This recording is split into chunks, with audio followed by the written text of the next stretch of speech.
अनजालु फरायसा फरायसुलि थांनाय जा क्लास डिजिटेल क्लास बेवहाय आङो नोंसोरखौ फोरोंदोंमोन टेन्सनि जा बाहागो आरो बे बाहागो माखासेखौ आं फोरोंनाय जादोंमोन। बेनि उनाव बे प्रेजेन्ट टेन्सनि गिबि प्रेजेन्ट इनडिफिनिट टेन्सखौ आङो नोंसोरनो फोरोंनाय जादोंमोन। दा दिनै आङो नोंसोरनो फोरोंनो थाखाय आखायाव लादों प्रेजेन्ट कन्टिनिउआस टेन्स। बे मोनब्रैनि बाहागो हिसाबै नैथि बाहागो प्रेजेन्ट कन्टिनिउआस टेन्स। दा बे प्रेजेन्ट कन्टिनिउआस टेन्स बेवहाय जोंहा नङा बेबायदि जाहैगोन person, first person, second person, third person. जोङो प्रेजेन्ट इनडिफिनिट टेन्सआव जेरैबायदि मोनदोंमोन थिग बेबायदिनो बेबो बेबायदिनो थागोन। बेनि उनाव आं बेनि एग्जाम्पलखौ आं नोंसोरनो आवगायावनो होग्रोदों सिंगुलार आरो प्लुरेल। बे सिंगुलार आरो प्लुरेल जोङो जेब्ला प्रेजेन्ट कन्टिनिउआस टेन्स खालामगोन अब्लाना जोंनो गोनाङानो जाहैबाय मा बी भार्ब। जों बी भार्ब मोनगोन। प्रेजेन्ट टेन्सनि प्रेजेन्ट कन्टिनिउआसनि जा बी भार्ब बे जाबाय गिबियावनो इज, एम आरो आर। बे मोनथाम जोङो बी भार्ब जों मोनदों प्रेजेन्ट कन्टिनिउआसआव। बेयो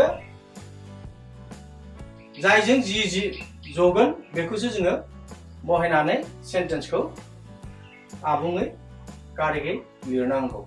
दा बेयावनो नाय एग्जाम्पल हिसाबै आई एम इटिं। जोंना सिंगुलार नाम्बाराव मा आई एम इटिं आरो बे आई नि सिंगुलार नाम्बारनि जि प्लुरेल बे जाबाय मा वी आर इटिं। वी आर इटिं। दा सेकेन्ड पार्सनाव यू आर इटिं। नों जागासिनो दं। यू आर इटिं। नोंसोर जागासिनो दङ।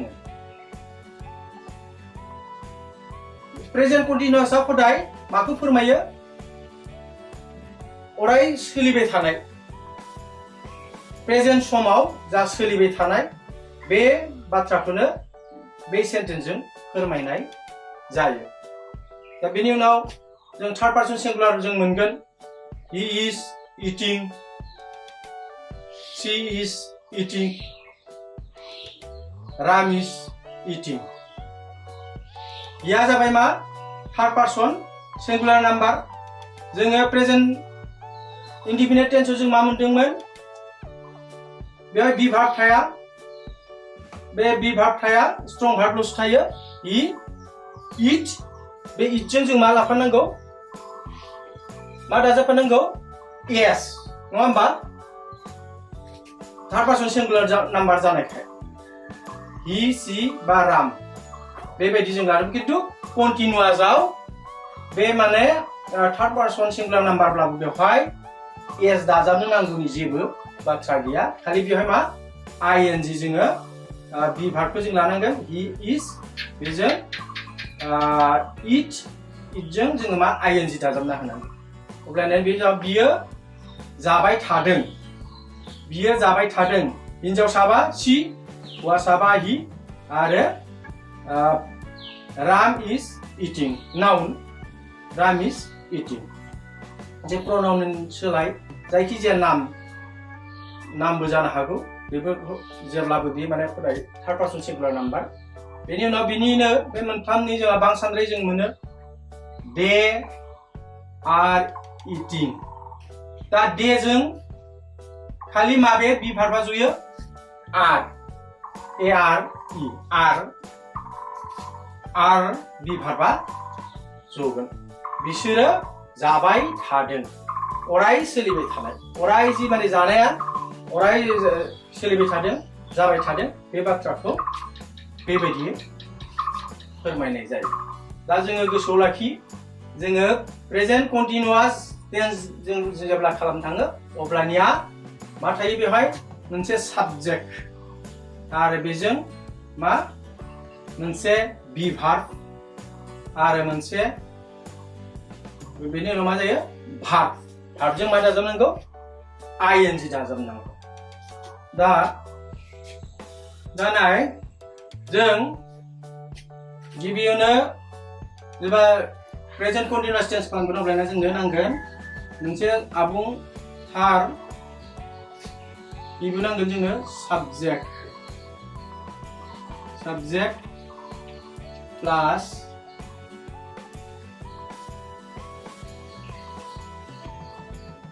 बी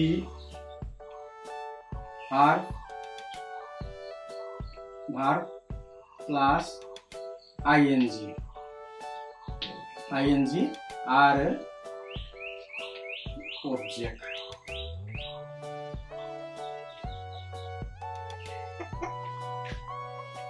ऑब्जेक्ट दा नाय जोङो फार्स्ट पार्सनाव जों मोनदोंमोन मा फार्स्ट पार्सनाव मोनदोंमोन आइआ मा जाखो बे जाबाय साबजेक्ट बिनि उनाव एमआ बी भार्ब नैबे बी भार्ब बिनि उनाव जोंनो मा नांगौ बे बी भार्बजों जों मा दाजाबनांगौ आईएनजी इट जोंहा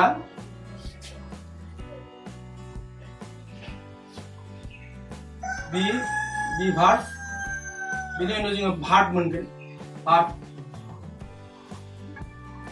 मोनगोन जोङो बे भार्बजों मा दाजाबनांगोन जोङो आईएनजी नैबे आईएनजीआ बी भार्ब बिनि उनाव जों भार्ब बेजों आईएनजी दाजाबनानै जोङो आवगायाव जों मोनखादों बिनि उनाव जोंहा मोनसे प्लास दङ अबजेक्ट जानांगौबा आई एम इटिं मा राइस आं ओंखाम जाबाय थादों दा बेखौनो जों बांसानद्रि लिरबा मा जागोन थिग बे नैबे फर्मुलायाव गोलैनाय बायदि उइजों खालि मा जगोन बांसानद्राय उइजों R B भार्बासो जगोन we R it मा दाजाबनो होदों आईएनजी वी आर इटिं राइस बिदि बेनि उनाव सेकेन्ड पार्सनाव जाबाय इउजोंबो जोंहा बी भार्बा जगोन मा इज एम जआ आर सो जगोन इउ आर इटिं मा rice You are eating rice. बेनि उनाव नों जाबाय थादों आरो बे इउआनो आरोबाव मा बुजायो बे इउआनो नोंसोरबो बुजायो नोंसोर इउ आर प्लुरेल नाम्बाराव जों बुंनांगोन नोंसोर इउ आर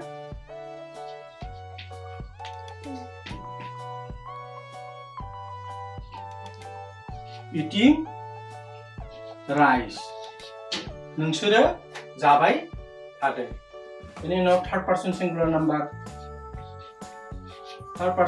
नाम्बाराव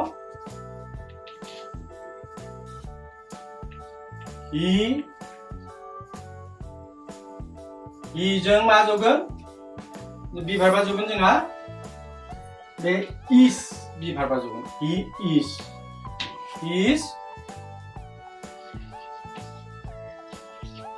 he is eating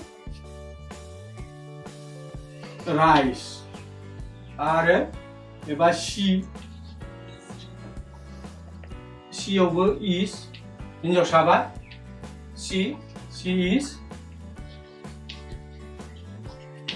is eating rice आरो बेनि उनाव हमनानै ला नाउन रामजोंबो थार्ड पारसन सिंगुलार नाम्बार बेनिखायनो इज राम इज